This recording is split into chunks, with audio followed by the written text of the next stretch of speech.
नाज़रीन, प्रोग्राम आज की बात में खुश आमदीद। मैं हूँ आपकी होस्ट उरैनी अब्बास और मेरे साथ मौजूद हैं नूर मुजद्दद जी।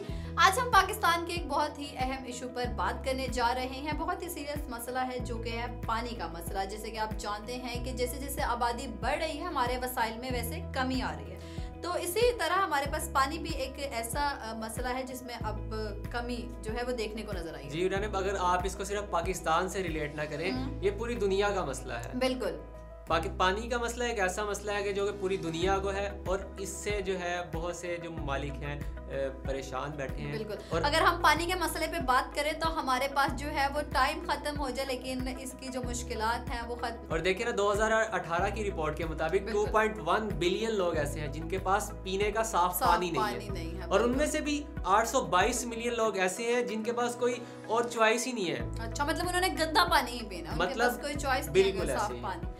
अच्छा नूर, आप मुझे ये बताएं, जैसे पानी की बात चल रही है तो पानी हमारे लिए कितना इम्पोर्टेंट है? देखिए, आप इसी बात से अंदाजा लगा सकते हैं हमारी हर चीज में पानी यूज हो रहा है। बिल्कुल। इवन के इंसान का जो वजूद है, इंसान बना ही जिन चीजों उनमें से एक पानी भी है। हम रमजान में ही देख लें कि हम लोग अभी कुछ हम घंटे होता है, कुछ घंटों का रोजा होता है, लेकिन मगरिब के टाइम, मगरिब से कुछ टाइम पहले असर के बाद ही हम लोग ऐसे गिरे होते हैं और ऐसे बैटरीज हमारी लो हुई होती हैं कि बस हो लगता है कि अब खत्म होने वाले हैं। मतलब पानी जो है वो इतना इम्पोर्टेंट है कि इंसान इसके बगैर जिंदा नहीं रह सकता। और देखे ना, आप हर चीज में तो पानी यूज कर रहे हैं। आप खाना बना लें, आप कुछ भी कर लें, जो भी आप आसपास की बिल्कुल। अगर हम अपने घर में देखें ना, अगर हम खाने से लेकर सफाई तक देखें तो सफाई में पानी इस्तेमाल हो रहा है, हमारे खानों में पानी इस्तेमाल हो रहा है। अगर हम कोई चीज लिक्विड वगैरह लेते हैं, जैसे चाय अगर हम लोग ले लें या कॉफी वगैरह ले लें, तो उसमें भी पानी बिल्कुल। और आप मेकअप जब आप अपना उतारते हैं तो पानी उसमें भी पानी इस्तेमाल होता है। आप नहाते हैं,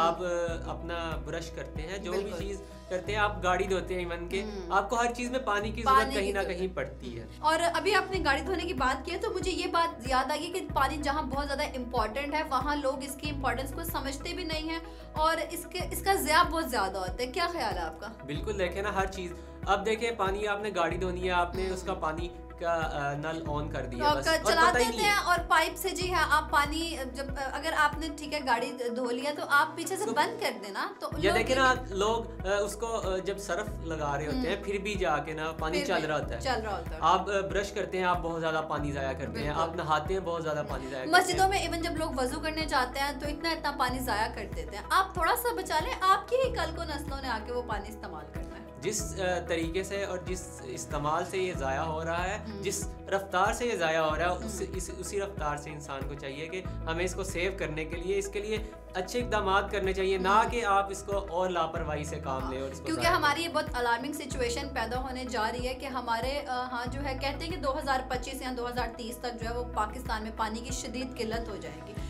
तो ये एक बहुत ही खतरनाक सिचुएशन है। इसे निपटने के लिए हमें जो है अपनी सतह पर भी इंतजाम करने चाहिए, बजाय इसके कि हम हुकूमत को देखेंगे, हुकूमत डैम बनाएगी, हुकूमत ये करेगी, हुकूमत वो करेगी। आप अपनी सतह पर जो है इस मसले को जो है हल करने की कोशिश करें। आप अपने घरों में पानी का ज़िया इतना ना करें, अपने घर में पानी जो है वो बचा कर रखें। और जब आप सुबह उठ के ब्रश करते हैं, आप खुदारा अपने जो है ज़रूरत के वक्त सिर्फ अपने नल खोलें, ना कि आप उसको खोल के और ब्रश करते रहें और पता ही नहीं है। और बहुत से आपने ये भी देखा होगा अक्सर ही कि लोग हैंड फ्री लगाई होती है, गाने सुन रहे होते हैं और ब्रश कर रहे होते हैं, उनका पानी का नल खुला होता है, उन्हें पता नहीं होता। क्या पता वो थोड़ा सा पानी जो आप बचा रहे हैं वो किसी गरीब के या किसी ऐसे बंदे के मुंह में चला जाए जो गंदा पानी पी रहा होता है। आप देखें ना, आप कितने खुश नसीब हैं कि 2.1 बिलियन लोग जो है वो पानी, साफ पानी से महरूम हैं और आप पानी ज़ाया कर रहे हैं, बिल्कुल साफ पानी। बिल्कुल। और अगर हम देखें तो अल्लाह ताला की एक बहुत बड़ी नेमतों में से पानी जो है वो एक नेमत है। पानी, आप कहते हैं ना कि पानी जब स्किन खराब हो जाती है या कोई भी मसला होता है तो कहते हैं कि आप ज़्यादा से ज़्यादा पानी पिए। सिर्फ एक पानी ही ऐसी चीज़ है कि आप अगर पी लेंगे तो आपका जो अंदर का सिस्टम है वो काफ़ी हद तक ठीक हो जाएगा। अब जैसे लोगों को पिंपल्स की शिकायत हो जाती है या इस तरह के बहुत ज़्यादा मसले हो जाते हैं तो उनको भी डॉक्टर्स कहते हैं कि आप ज़्यादा से ज़्यादा पानी जो अपने रूटीन में शामिल करें। और आप जब वुज़ू करें, खुदारा अपने जो ज़रूरत के वक्त उसको इस्तेमाल करें, बिल्कुल थोड़ा सा खोलें उसको और उसका इस्तेमाल इस तरह तरीके से करें कि पानी बिल्कुल ज़ाया ना हो। आप कतरा कतरा ही दरिया बनता है, आप इस तरह ज़ाया करी जाएंगे और जो दूसरे लोग हैं महरूम रहेंगे इस पानी से। और मेरे ख्याल से उरानी कि हमारी जो जंग है अगली वर्ल्ड वार जो